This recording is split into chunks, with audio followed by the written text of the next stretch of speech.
Hello दोस्तों, स्वागत है आपका मिड डे मील क्लासेस में। तो हमारा जो चैप्टर चल रहा था भारत में कृषि विपणन एवं कीमत नीति, उसका हम फर्स्ट पार्ट कर चुके हैं। उसी को हम कंटिन्यू कर रहे हैं सेकंड पार्ट में। ठीक है, तो स्टार्ट करते हैं इसी चैप्टर को आगे कंटिन्यू। हेडिंग है न्यूनतम समर्थन मूल्य, एमएसपी, मिनिमम सपोर्ट प्राइस। तो हेडिंग के नाम से ही हमें समझ आ रहा है कि न्यूनतम समर्थन मूल्य, न्यूनतम मतलब मिनिमम, कम से कम ऐसा मूल्य देना, ऐसा मूल्य देना जिससे कि उनका समर्थन किया जा सके, मतलब उनको सपोर्ट किया जा सके। किसके लिए है? किसानों के लिए। ठीक है, वह मूल्य जिस पर सरकार किसानों से फसल खरीदती है ताकि अनिश्चितताओं को कम किया जा सके एवं किसानों को हानि से बचाया जा सके। तो एक ऐसा प्राइस होता है जिस पर सरकार किसानों से फसलें खरीदती है, यानी कि किसानों ने जो फसलें उगाई है, अगर वो अपनी फसल जो है मार्केट में बेचना चाहते हैं डायरेक्ट तो बेच सकते हैं, वरना वो गवर्नमेंट को भी बेच सकते हैं। ठीक है, ताकि अनिश्चितताओं को कम किया जा सके। अनिश्चितताओं का मतलब जो अनसर्टेनिटी है, अनसर्टेनिटी कौन कौन सी, कि उन्हें अच्छा प्राइस मिलेगा या नहीं मिलेगा, मार्केट में उसकी डिमांड होगी या नहीं होगी, अगर वो उस चीज़ को उगाते हैं, उस फसल को उगाते हैं। ठीक है, अगर वो फसल अच्छी उगेगी या नहीं उगेगी, ये सब अनसर्टेनिटी है, मतलब भविष्य में होने वाली चीजें, तो इसके प्रति निश्चित नहीं हुआ जा सकता। ठीक है, तो ये अनिश्चितता है जिनको बहुत सारे किसानों को फेस करना पड़ता है। तो एक तरीके से उनको लॉस भी हो सकता है, इसकी पूरी संभावना है। तो इस चीज को कम करने के लिए गवर्नमेंट जो है एक कम से कम ऐसा प्राइस देती है कि आपके प्रोडक्ट की इतनी वैल्यू आपको मिलेगी ही मिलेगी, अगर वो खराब भी हो जाए तो। ठीक है, तो कम किया जा सके, किसानों को हानि से बचाया जा सके। इसका मेन पर्पस क्या होगा? किसानों को हानि से की बचाया जा सके ताकि उनको डीमोटिवेट ना हो।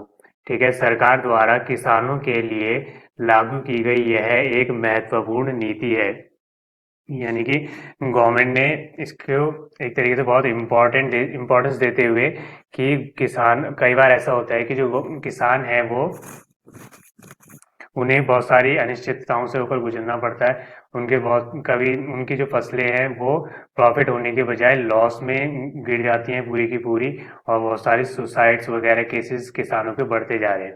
ठीक है, तो इस चीज़ को देखते हुए गवर्नमेंट ने ये स्कीम एमएसपी कई समय से स्टार्ट की हुई है।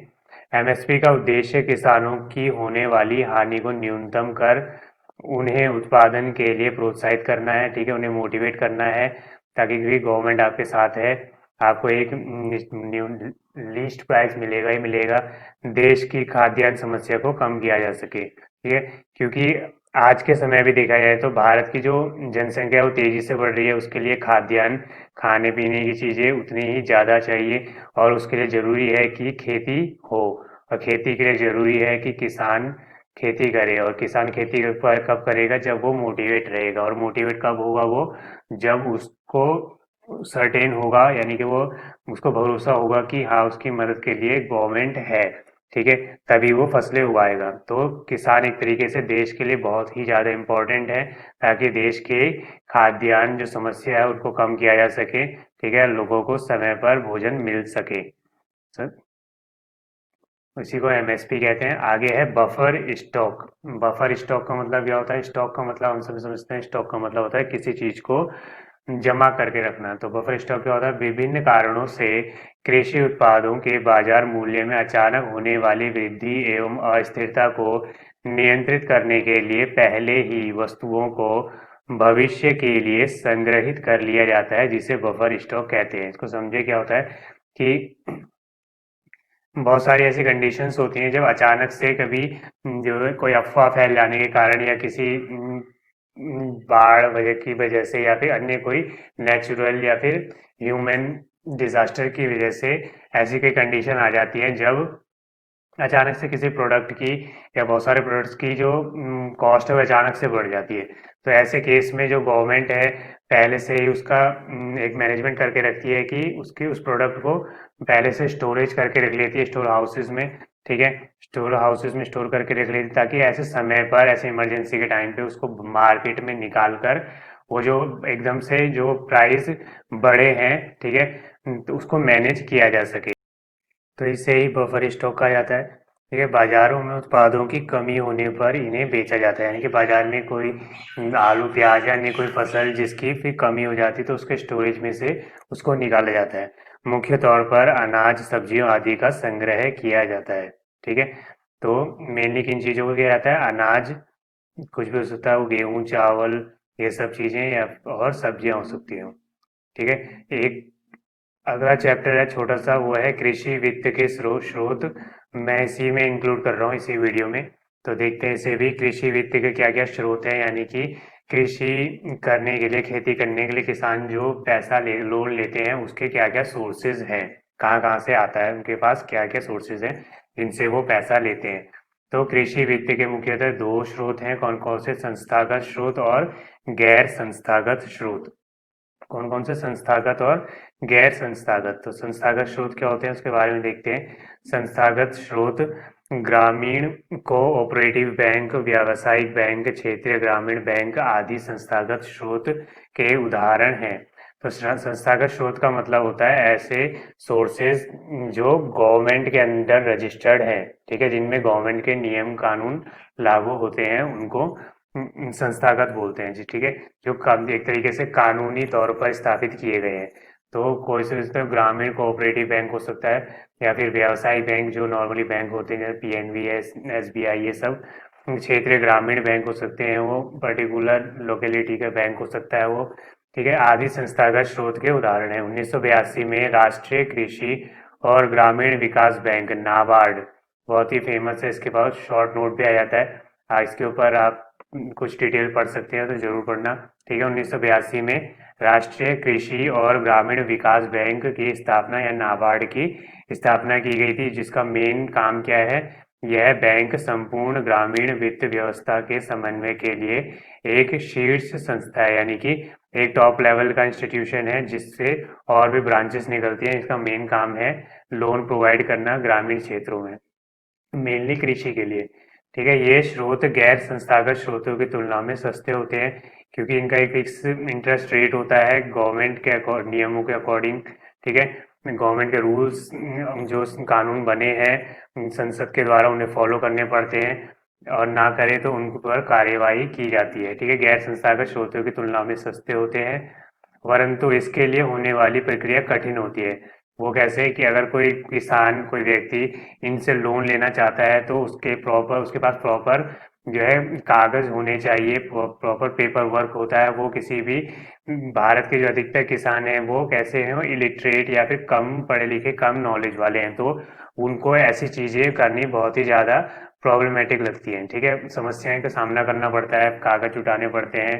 ठीक है, तो पढ़ने लिखने वाले काम होते हैं, तो वो उन चीज़ों को प्रॉब्लम फेस करना पड़ता है। उनमें भले इनमें लोन जो है सस्ता मिलता है एज कम्पेयर टू गैर संस्थागत स्रोत, लेकिन जो कागज पेपर वर्क है वो बहुत ज़्यादा होता है, जिस कारण अधिकतर किसानों को गैर संस्थागत स्रोतों से ही ऋण लेना पड़ता है। ठीक है, हम बहुत से जो ग्रामीण क्षेत्रों में लोग हैं उनके पेपर वर्क कंप्लीट नहीं होते, उनके पास आइडेंटिटी कार्ड भी रेयरली होता है।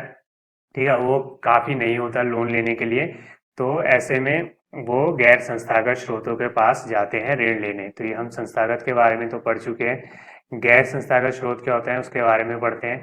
ठीक है, गैर संस्थागत स्रोत महाजन, साहूकार, ठीक है, व्यापारी, गांव के जो मुखिया या फिर सहकार, ये सब चीजें, अमीर लोग आदि गैर संस्थागत स्रोतों के उदाहरण हैं। ठीक है, ये इनका गवर्नमेंट एक तरीके से कोई संस्था नहीं है, पर्टिकुलर व्यक्ति हो सकता है, साहूकार, अमीर व्यक्ति, आपने फिल्मों में देखा होगा बहुत सारे। ठीक है, तो इस तरीके से इनके पास लोन लेने जाते हैं, इनकी ऋण प्रदान करने की प्रक्रिया सरल होती है। एक तरीके से कुछ चीजें गिरवी रखवा दो और सीधा जो है लोन ले लो, क्योंकि गाँव एक तरीके से जान पहचान की बेसिस पे चलता है। ठीक है, और ऋण प्रदान करने की प्रक्रिया सरल होती है, इसके पेपर वर्क ना के बराबर होता है, परंतु ये बहुत अधिक ऋण यानी कि ब्याज वसूलते हैं। ठीक है, अगर ये लोन दे रहे हैं किसान को तो ये इंटरेस्ट उस पर ब्याज बहुत ही ज्यादा ब्याज लेते हैं, जिस वजह से अशिक्षित किसानों के ऋण खाते में हेराफेरी भी करते हैं। ठीक है, किसान के हम बात कर चुके हैं, किसान कैसे होते हैं? ज्यादातर इलिटरेट हैं भारत में, ठीक है, अनफॉर्चुनेटली। और उनकी नॉलेज इस क्षेत्र में बहुत ही कम है, जिस वजह से कि वो अपने जो अकाउंट का रिकॉर्ड है वो कब इंटरेस्ट पे कर रहे हैं, कितना पे कर रहे हैं, इन सभी चीज़ों की प्रॉपर जानकारी नहीं रख पाते, जिससे हेरा फेरी उनके अकाउंट में होती है। ठीक है, ग्रामीण क्षेत्रों में बैंकिंग संस्थाओं एवं बैंकिंग प्रणाली की पर्याप्त पहुंच न होने के कारण किसान आज भी गैर संस्थागत स्रोतों से ऋण लेने को मजबूर है। ठीक है, बहुत सारे ग्रामीण क्षेत्र ऐसे हैं जहाँ पर बैंकिंग सिस्टम सही से नहीं पहुंच पाया है। ठीक है, जैसे हम बात कर चुके हैं कि पेपर वर्क बहुत ज़्यादा होता है संस्थागत स्रोतों में, तो किसानों को मजबूरन जो है गैर संस्थागत स्रोत यानी साहूकार, महाजन, इनके पास जाना पड़ता है लोन लेने, और उन्हें बहुत ज़्यादा कीमत चुकानी पड़ती है, इंटरेस्ट चुकाना पड़ता है, जिस वजह से उनकी जनरेशन जो है पूरी इंटरेस्ट ही चुकाती रह जाती है। ठीक है, इन वजह से बहुत सारे किसान जो है आत्महत्या वगैरह भी कर लेते हैं। तो पर्याप्त, अब ये किस वजह से है, क्योंकि ग्रामीण क्षेत्रों में बैंकिंग संस्थाएं, जो बैंकिंग सिस्टम है वो उसकी पहुंच जो है पूरी नहीं है अभी भी। ठीक है, किसान आज भी गैर संस्थागत स्रोतों से ऋण लेने को मजबूर हैं। तो ये थे कि किसानों को कैसे कैसे वित्त उपलब्ध होता है, कैसे कैसे कौन कौन से स्रोत हैं, कौन से हैं संस्थागत और गैर संस्थागत स्रोत। ठीक है,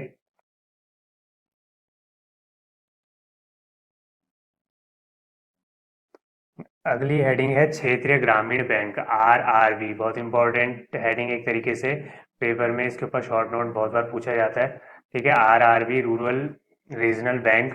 RRB की स्थापना RRB एक्ट 1976, एक एक्ट है जिसके अकॉर्डिंग हुई है। ठीक है, इसमें एक्ट का मतलब होता है उसके अंदर नियम कानून डिफाइन है, कौन कौन से कानून लागू होंगे। ठीक है, कैसे कैसे नियम, स्थापना के सदस्य कितने हो सकते हैं, ये सब चीजें इसमें डिफाइन है। यह अधिनियम क्षेत्रीय ग्रामीण बैंकों की संरचना, नियमन तथा समाप्ति संबंधी दिशा निर्देश प्रदान करता है। इस जो ये एक्ट है उसके अंदर क्या क्या डिफाइन है कि क्षेत्रीय ग्रामीण बैंकों की संरचना कैसी होगी, कितने मेंबर होंगे, क्या क्या उसके जो है लेवल्स होंगे। ठीक है, नियमन मतलब उसमें कौन कौन से नियम कानून लागू होंगे, किस तरीके से वो काम करेगा, और अगर उसको खत्म करना है, उसको उसको बंद करना है तो उसके क्या क्या रूल्स होंगे बंद करने के, ये सभी उसमें डिफाइन है। क्षेत्रीय बैंकों की स्थापना का उद्देश्य ग्रामीण लोगों को बैंकिंग व्यवस्था से जोड़ना है। तो इसका मेन पर्पस क्या है क्षेत्रीय बैंकों का? क्षेत्रीय बैंकों का मतलब ये क्या है, जो छोटे लेवल पे है। ठीक है, उनका काम क्या है, ग्रामीण लोग जो हैं उनको बैंकिंग व्यवस्था से जोड़ना। ठीक है, सरलता से साख सुविधाएं उपलब्ध कराना है कि लोन प्रोवाइड करना इजीली, अगर वो फसल वगैरह इन सब चीज़ों की जो भी उनकी पर्सनल चीज़ें हैं या फिर अन्य चीज़ों के लिए लोन प्रोवाइड हो सके उनके लिए। RRB केवल लाभ के लिए कार्य नहीं करता, जैसे व्यावसायिक बैंकों का काम मुख्यतः लाभ प्राप्त करना ही होता है, लेकिन RRB का काम सिर्फ लाभ प्राप्त करना नहीं, बल्कि इनका मेन पर्पस क्या होता है, ग्रामीण क्षेत्रों में आवश्यक वित्तीय सुविधाएं का विस्तार करना। ठीक है, मेन पर्पस आवश्यक वित्तीय सुविधाओं का विस्तार करना, जितनी जरूरत है उस उतना चीजें लोगों को अवेलेबल करा सके, इसका मेन पर्पस यही होता है। ठीक है, क्योंकि ये मेनली गवर्नमेंट के द्वारा रेगुलेट होते हैं। तो ये चीज चैप्टर जो है कंप्लीट होता है यहाँ पर।